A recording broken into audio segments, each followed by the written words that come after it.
नमस्कार, आप देख रहे हैं सिटी सेंटर शो। मुंबई से मैं हूं पूजा भारद्वाज और शो की शुरुआत कर रहे हैं अयोध्या में होने वाली कल राम जन्मभूमि पूजन से, जिसकी भव्य तैयारियां चल रही हैं। इस कार्यक्रम को लेकर अयोध्या की गलियां सजी हुई हैं, घाटों पर रंग बिरंगी रोशनी है और इसकी खबरें आपको दिखाने के लिए सीधे हम लिए चलते हैं अयोध्या अपने सहयोगी सौरभ शुक्ला के पास।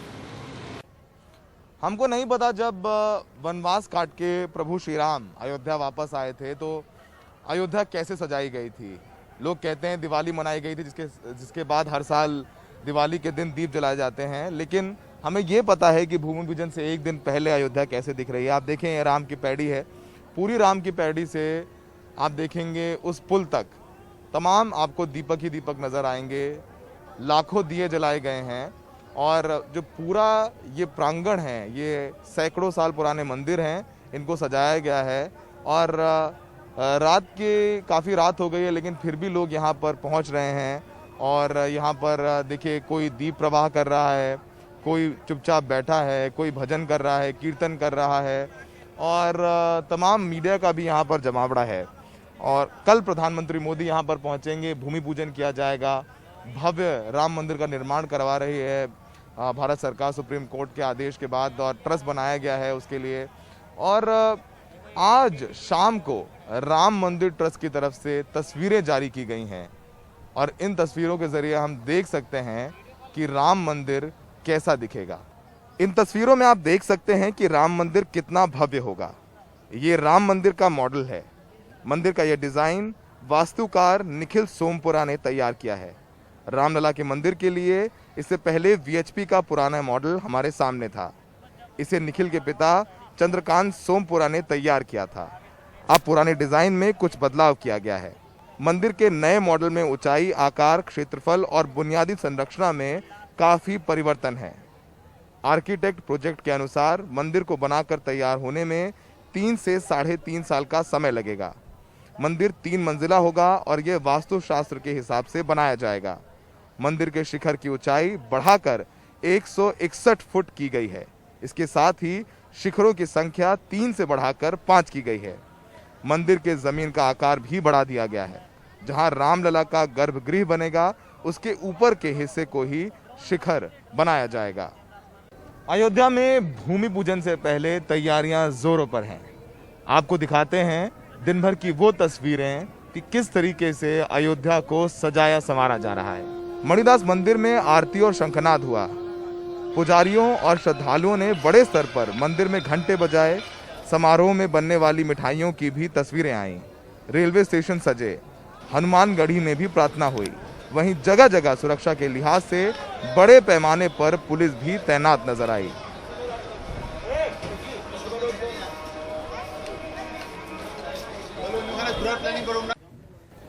अयोध्या में कच्छ से कुछ कलाकार आए हैं जो गुलाब के फूलों की पंखुड़ियों पे भगवान राम की तस्वीरें प्रिंट कर रहे हैं।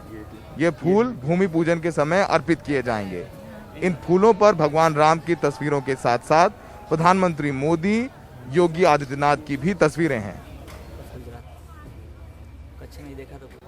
भूमि पूजन के लिए काशी से, वाराणसी से पुजारी आए हैं। हमारे सहयोगी कमाल खान ने उन पुजारियों से बात की है। वो उन्हें बता रहे हैं कि किस तरीके से वो तैयारियां कर रहे हैं और कल का भूमि पूजन कैसे रहेगा, क्या मंत्र पढ़े जाएंगे और पूरी क्रिया कैसी रहेगी। ये भूमि पूजन कैसे होगा, प्रधानमंत्री क्या करेंगे, जो साधु संत इतने बुलाए जा रहे हैं उनका क्या रोल होगा, वो क्या करेंगे। जो अलग अलग जगहों से 5 नदियों का जल आया है, अलग अलग जगह से मिट्टी आई है, इन सब चीज़ों को वहाँ रखा जाएगा। उन जलों से उनका स्नान कराया जाएगा। पंचगव्य से शिला का स्नान कराया जाएगा। सभी नदियों के जलों का, सभी तीर्थों का आवाहन किया जाएगा। सभी जगह की मिट्टी डाली जाएगी। ये जो पूजन होगा, क्या इसमें कई चरण होंगे? जी बिल्कुल। ये किन मायनों में अलग होगा? रामार्चा पूजा आज संपन्न हो गई है और कल जो होगा वो गौरी गणेश कलश, षोडश मातृका, सप्तगित मातृका, नांदी मुख श्राद्ध और शक्ति पुड़िया वाचन के साथ शिलाओं का पूजन किया जाएगा, जिसको हम लोग पंचांग पूजन कहते हैं। पंचांग पूजन के बाद शिलाओं का पूजन किया जाएगा। अयोध्या में भूमि पूजन के लिए मात्र 175 लोगों को बुलाया गया है, लेकिन इन 175 लोगों में योग गुरु स्वामी रामदेव भी एक हैं। वो आज अयोध्या पहुंचे। हमारे सहयोगी कमाल खान ने उनसे बातचीत की। आइए सुनते हैं। बाबा सबसे पहले तो ये पूछेंगे कि कैसा मन में भावना है जब आप इस मौके के गवाह होंगे, जिसे बहुत कम लोग खुद अपनी आंखों से देख पाएंगे, बाकी लोग टीवी पे। तो नाम ही कमाल खान है और कमाल हो गया।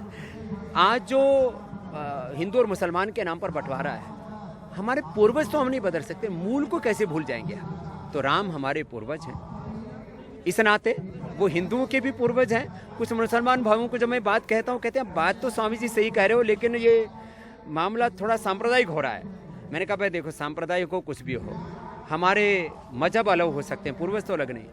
एक बहुत बड़ी बात लगती है कि जब उनको राज मिला तो कोई उसका अभिमान नहीं था, जब राज चला गया तो उसका कोई दुख नहीं था, गम नहीं। 14 साल के बाद जब वन से आते हैं तो वो अपने महल नहीं जाते, वो कैकेयी के महल जाते हैं, जिसकी वजह से उनको वनवास हुआ। और तुलसीदास जी कहते हैं कि प्रभु जानी कैकेयी ल जानी, प्रथम तासु गृह गए भवानी। तो ये जो उनका गुण है, ये हमें निजी तौर पे बहुत राम का जो प्रभावित चरित्र है कमल भाई, आपको कौन कौन से गुण उनके प्रभावित करते हैं? राम का एक तो गुरु की आज्ञा पालन करना है। देखो दो पक्ष हैं रामायण के, एक तो ये कि वो कैकेयी की षड्यंत्र से वन को गए, दूसरा ये था कि उनको गुरु वशिष्ठ ने पढ़ाया और विश्वामित्र असुरों के संहार के लिए उनको वन को लेकर के गए। तो उनकी गुरु की आज्ञा का पालन करना, माता पिता की आज्ञा का पालन करना, तब त्याग में जीवन जीना, अपने लिए कुछ न चाहना, अपनी प्रजा का सुख का वैभव का चिंतन सदा करते रहना और निराभिमानी होकर के जीना, अपने लिए जिन्होंने अहित चाहा हो उनको भी क्षमा कर देना और कभी अपने सद्गुणों का, अपने शौर्य का, अपने पराक्रम का, अपने ऐश्वर्य का अहंकार न करना। माने एक मानव में जो एक्सट्रीम हो सकती है ह्यूमिलिटी की, वो सारी मानवीयता की पराकाष्ठा यदि किसी एक महापुरुष में जो है समग्रता से देखने को मिलती है, वो सारी दिव्यताएं एकीभूत हो करके यदि कहीं एक महापुरुष में, एक महामानव में प्रकट होती है तो वो मर्यादा पुरुषोत्तम भगवान श्री राम है। अयोध्या में कल भूमि पूजन में क्या कुछ तैयारियां हैं, कोरोना के चलते क्या एहतियात बरते जा रहे हैं, इन सब चीज़ों के बारे में हमने यहाँ के जिला अधिकारी, जिन्हें डीएम भी कहते हैं, अनुज कुमार झा से बात की है। अनुज कुमार झा राम मंदिर ट्रस्ट के सदस्य भी हैं और उन्होंने बताया कि सारी सुरक्षा व्यवस्था कोरोना को ध्यान में रखकर लगाई गई है, तैयारी की गई है। आप जिला अधिकारी हैं, आपकी जिम्मेदारी है, कोरोना से सबको कैसे बचा रहे हैं आप, क्या तैयारियां हैं कोरोना की दृष्टि से? देखिए, आप इस तरह के कार्यक्रमों में पहले भी यहाँ आए होंगे और आपने ऑब्जर्व किया, इस वक्त तक यहाँ पे लाखों लोग होते थे और यहाँ पे सैकड़ों लोग भी नहीं हैं इस वक्त। तो उसके लिए हम लोगों ने बहुत तैयारी पहले ही किया है कि किसी भी तरीके से हम लोगों को कोविड का संक्रमण नहीं फैलने देना है। बहुत रिगरस एंट्री कंट्रोल जो है, रेस्ट्रिक्शन हम लोगों ने रखा है। हमने सबका कोविड टेस्टिंग किया है, ओनली नेगेटिव जो आरटीपीसीआर में कंफर्म्ड हुए हैं हम उन्हीं को वहाँ पे ड्यूटी पे लगा रहे हैं, उसके अलावा हम किसी को वहाँ पे ड्यूटी पे नहीं लगा रहे हैं। एक वीवीआईपी प्रोग्राम है, हमको इसे एक कोविड सेफ ढंग से ही इसको निकालना है, उसी पे हम लोगों ने पूरा ध्यान अपना केंद्रित किया है। भूमि पूजन अयोध्या में ऐसे वक्त होने जा रहा है जब यूपी में कोरोना का कहर बढ़ता जा रहा है। यही वजह है कि प्रशासन ने यहाँ पर सारी तैयारियां, सारी सुरक्षा व्यवस्था कोरोना को ध्यान में रखकर करी हैं। हमारी यह खास रिपोर्ट देखिए, आपको पता चलेगा कि अयोध्या में प्रशासन ने किस तरीके से कोरोना से लड़ने की तैयारी की है।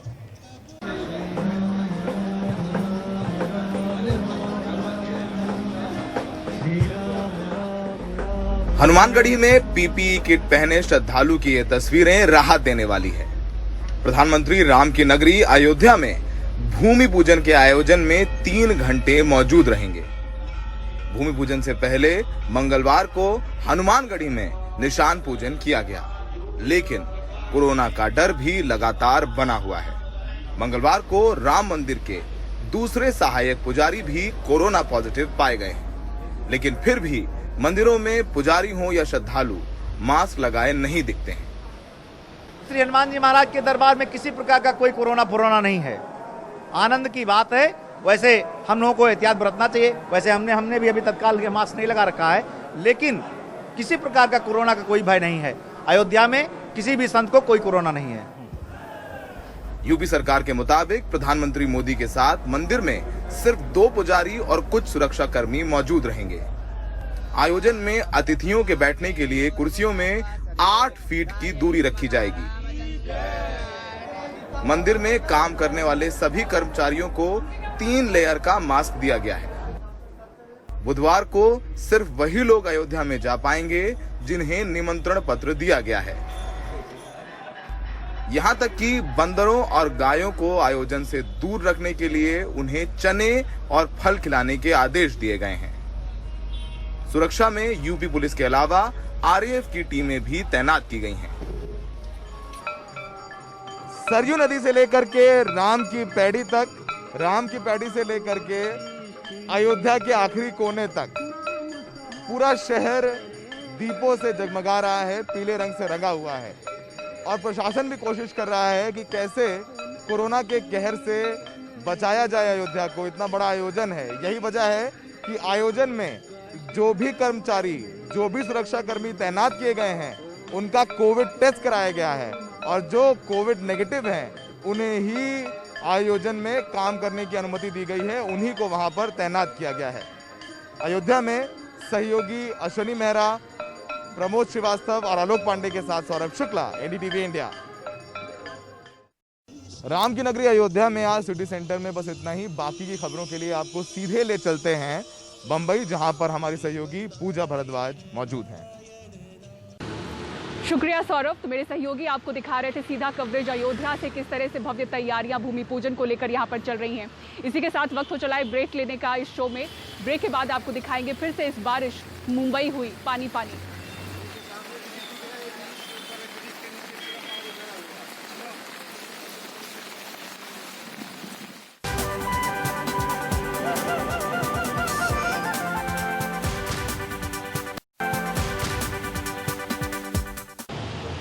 और अब आइए आपको दिखाते हैं किस तरह से बारिश ने एक बार फिर से मुंबई का बुरा हाल कर दिया। सोमवार रात से तेज बारिश ने मंगलवार होते होते सुबह तक मुंबई शहर को पानी पानी कर दिया। निचले इलाकों की सड़कें पानी में डूबी हुई नजर आई।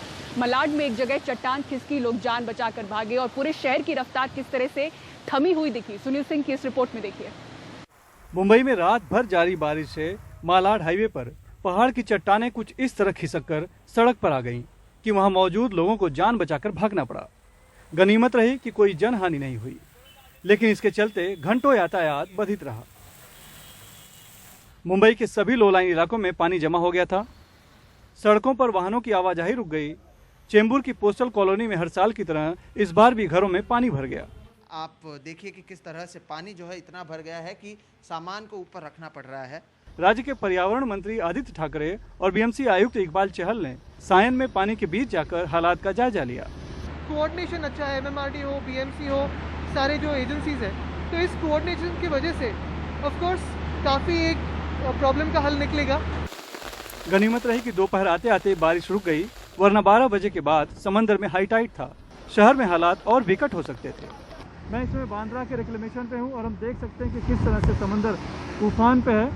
समंदर का पानी टकरा रहा है घरों से और किस तरह से उछल रहा है और पूरा पानी मानो शहर में घुसना चाह रहा है। ये आप देखेंगे तो ये शहर की तरफ है और ये सामने जो सड़क उस पार आपको दिखाई पड़ रही है वो है मीठी नदी। यानी कि जो शहर का पानी है वो जमा होकर इस मीठी नदी के जरिए समंदर में आता है, लेकिन समंदर अपने आप में उफान पे है, इसीलिए अब न तो समंदर में पानी जा सकता है, उल्टा समंदर का पानी शहर में जा सकता है। ये आलम स्थिति की है। शाम होते होते मौसम साफ हो गया और सबने चैन की सांस ली, लेकिन खतरा अभी टला नहीं है। मौसम विभाग ने 5 अगस्त को भारी बारिश की चेतावनी दी है। कोरोना संक्रमण के चलते लंबे समय से बंद सड़क के दोनों तरफ की दुकानों को 5 अगस्त से एक साथ खोलने की छूट मिली है, लेकिन भारी बारिश का अलर्ट कहीं सबकी खुशी पर पानी न फेर दे। मुंबई से सोहित मिश्रा और कैमरामैन प्रवीण रोहित और संतोष नागरिकर के साथ सुनील सिंह, एनडीटीवी इंडिया के लिए। सिटी सेंटर शो में फिलहाल इतना ही। खबरों के लिए देखते रहें एनडीटीवी इंडिया। नमस्कार।